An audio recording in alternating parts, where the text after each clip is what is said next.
Então, convido todos vocês para, neste momento, prestarmos a reverência. Om Namo Bhagavate Vasudevaya. Om Namo Bhagavate Vasudevaya. Om Namo Bhagavate Vasudevaya. Neste momento, nós estamos no canto 1, no capítulo 15. Os Pandavas se retiram do momento oportuno. A Devi vai fazer a sânscrito.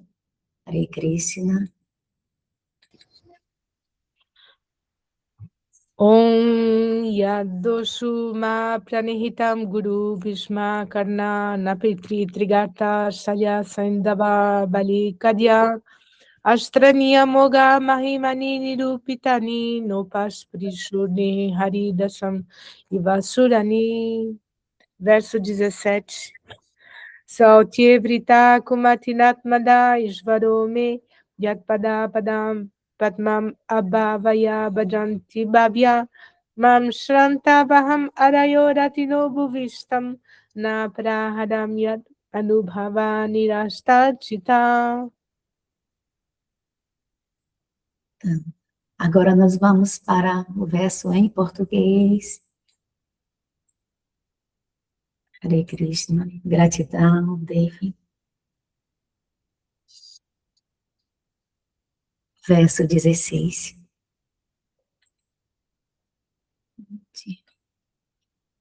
Canto 1, capítulo 15. Os Pandavas se retiram no momento oportuno. Verso 16. Grandes generais como Bhisma, Drona, Karna, Burisrava, Susama, Saulya, Jayadartha e Barrika, todos apontaram suas armas incríveis contra mim. Porém, por sua do Senhor Krishna, graças a eles nem mesmo puderam tocar em um fio do meu cabelo. De modo semelhante, Prahlada Maharaj, o devoto supremo do Senhor Nishinradeva, não foi afetado pelas armas que os demônios usaram contra ele. Verso 17. Foi unicamente por sua misericórdia que meus inimigos deixaram de me matar quando desci de minha quadriga, a fim de conseguir água para meus cavalos sedentos, e foi apenas devido à minha falta de estima que meu Senhor, que ousei ocupá-lo como meu quadrigário, pois os melhores homens o adoram e o servem para alcançarem a salvação. Hare Krishna. A Devi fará a contextualização. Hare Krishna.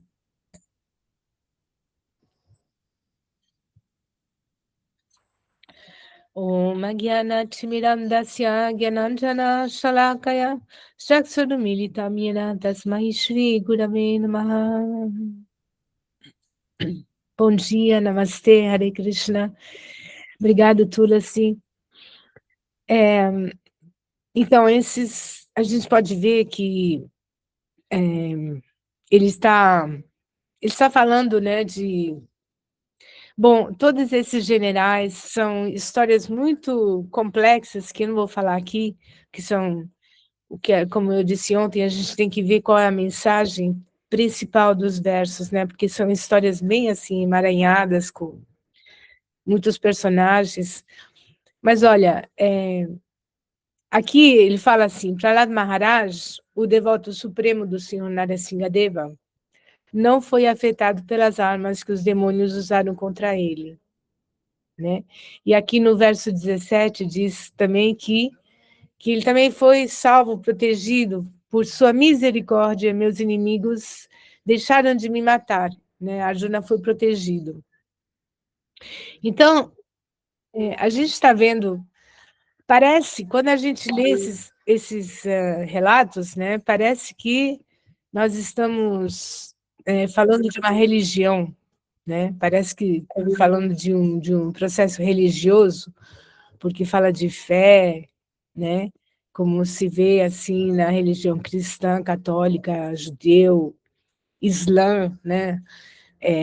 Sempre falamos de tenha fé em Deus, Ele vai te proteger, né? Jesus. Agora, tem uma diferença entre os relatos védicos, porque o Srimad Bhagavatam é uma parte dos Vedas. Aqui nós estamos numa seção dos Vedas que se chama Vaishnavismo. O Vaishnavismo é um caminho personalista dentro dos Vedas, especialmente né, Gaudiya, que é o Vaishnavismo reformado por Chaitanya Mahaprabhu, mas nós estamos no Vaishnavismo, que é uma parte dos Vedas, e a colocação da pessoa suprema nos Vedas, especialmente no Vaishnavismo, porque o Srimad Bhagavatam, ele é uma escritura Vaishnava na sua base. Isso significa o quê? Que ela apresenta Deus como uma pessoa verdadeira, concreta, não como uma entidade, uma energia, uma força suprema, né? Como em todas as religiões, se encoraja os seguidores das religiões a acreditarem e a terem fé em Deus. Mas quem é esse Deus? Como ele é? Se pode falar com ele diretamente? É um mistério. Então, nós podemos dizer que, de certa forma, para assim, para pessoas que procuram uma definição mais concreta, mais racional da pessoa suprema, aqui no Vaishnavismo, nos Vedas, você tem uma definição clara e racional da pessoa suprema.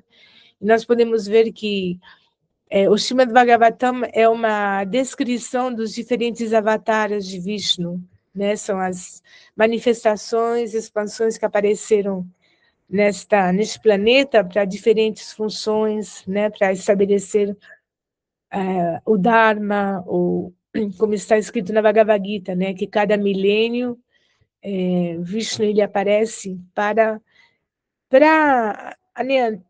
destruir aquelas, assim, não destruir as pessoas, mas matar as, as desviações, né? As degradações que são, assim, consequência da contaminação humana, na busca de poder, de egocentrismo, né? De poder absoluto, essa degradação. Então, nós podemos ver que sempre tem uma pessoa, e ela é descrita no Srimad Bhagavatam, em cada, por exemplo, a história de Prahlad Maharaj e Narasimhadeva, eu acho que vai ser o 7º canto, ela vai ser descrita em detalhe. Então, perdão, a pessoa, Deus, ela é descrita, e não é só assim, uma suposição mística, é um caminho racional que você tem como, com sua inteligência, entender essa pessoa, Deus, né? Essas manifestações, esses avatars de Vishnu, eles têm descrições e têm os devotos, né? Essas almas que elas desenvolveram um amor, uma relação com essa manifestação divina, né? Do Supremo, elas viam essa pessoa, elas se relacionavam, elas conversavam com ele, com a pessoa Deus, mas de uma forma racional, de uma forma concreta, e não como uma energia, assim, um poder sobrenatural, que já é melhor do que nada, né? Porque, assim, ter uma fé, mesmo que ela não seja racional, já te garante uma proteção contra a depressão, contra a crise existencial, o mal de viver, já é uma proteção a mais, né? Que os que não têm nenhuma crença de nada, nenhuma fé de nada, é muito mais difícil. Agora, para os que têm, são pensadores mais agressivos, que precisam de uma explicação mais lógica sobre o Ser Supremo, se existe um Ser Supremo, né? Se existe um Criador, atrás disso tudo, atrás dessa trama. Então, os Vedas, eles te apresentam uma explicação lógica, racional e concreta dessa pessoa. E o Srimad Bhagavatam, então, ela tem as descrições, porque se diz que um avatar de Deus, ele está apresentado nas escrituras reveladas, autênticas. Não é qualquer pessoa que pode chegar e dizer, eu sou um avatar de Deus, de Vishnu. Ok, mas ela tem que ter certos assim, fatores, então, assim, é muito rigoroso ser um avatar de Deus, um avatar de Vishnu. Por exemplo, de Jesus, ele está, o aparecimento de Jesus, ele está descrito, ele está previsto nos Vedas. Tem um livro, se chama Bhavishya Upanishad, eu acho, Bhavishya Purana, que está descrito, né, o Filho de Deus, Ishaputra, que vai aparecer no futuro e tal, tal. Isso daí foi escrito há milhares de anos atrás e descrito como ele vai ser. Então, porque os avatares de Deus, eles têm diferentes categorias. Você tem avatares, expansões parciais, semiparciais, com mais potências. Você tem lila avatares, que são avatares que fizeram lilas divinas, passatempos transcendentais, como tem diferentes categorias de avatares. Então, Narasimha-deva é um desses avatares diretos da pessoa suprema, né?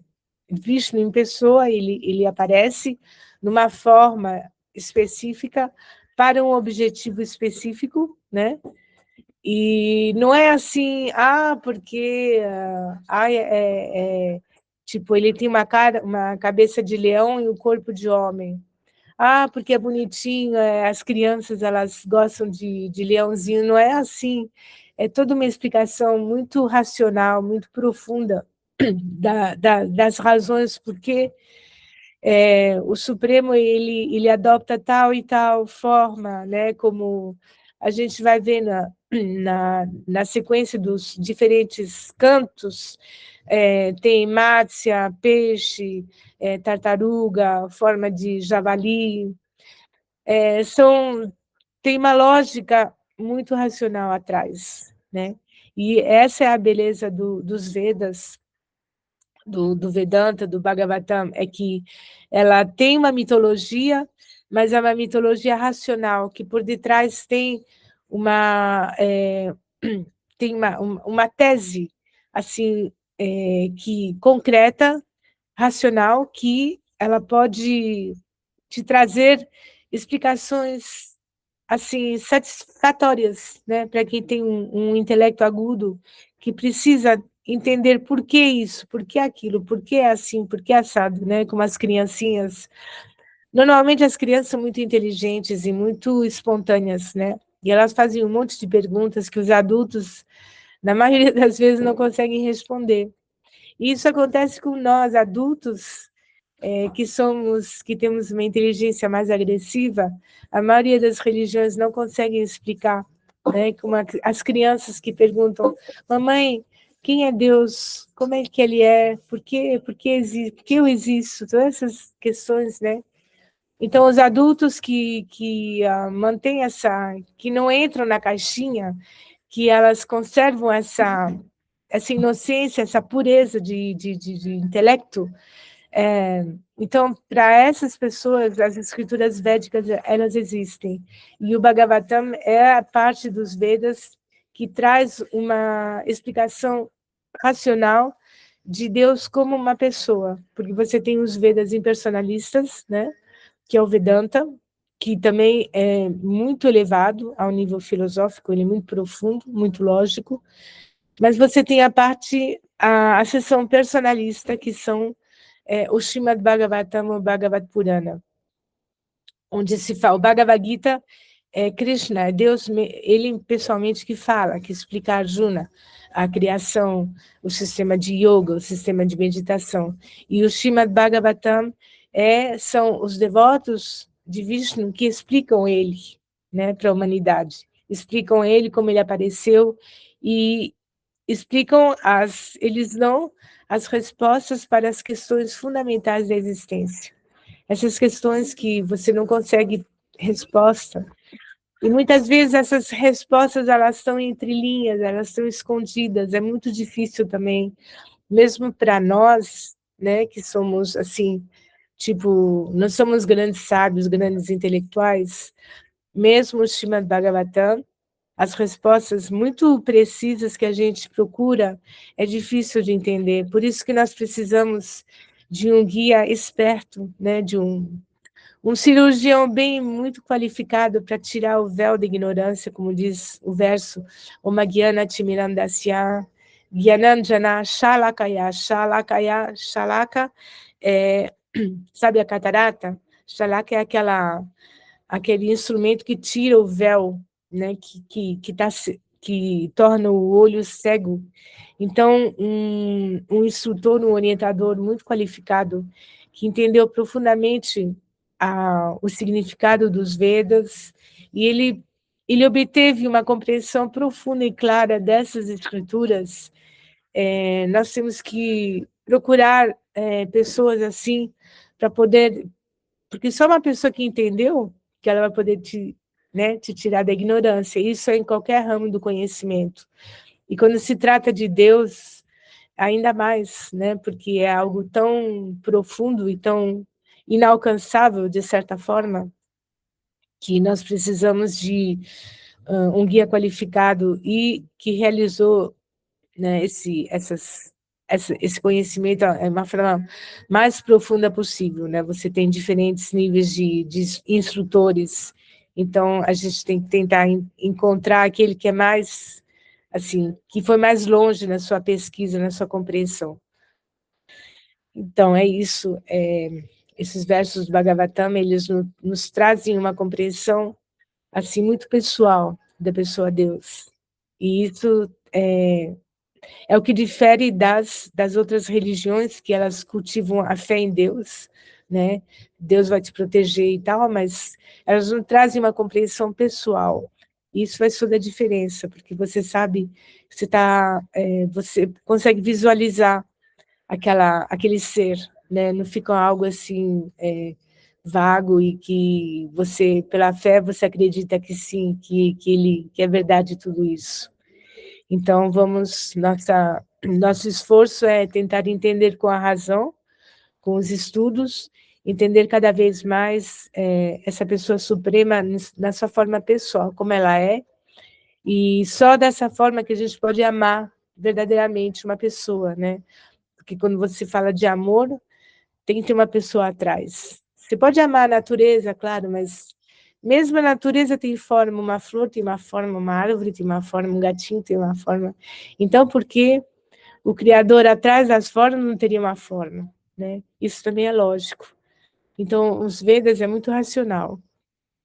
Então, vamos tentar entender cada vez mais profundamente a forma, quem é esse Criador. Muito obrigada pela atenção de todos. Hare Krishna, Krishna Krishna, Hare Hare. Hare Rama, Rama Rama, Hare Hare. Ó energia suprema, amor divina, ó Mahamantra, libertador do ser, desperta-me, eleva-me, envolve-me, protege-me. Hare Om Shanti, Namaste, Om Tat Sat, Hare Krishna.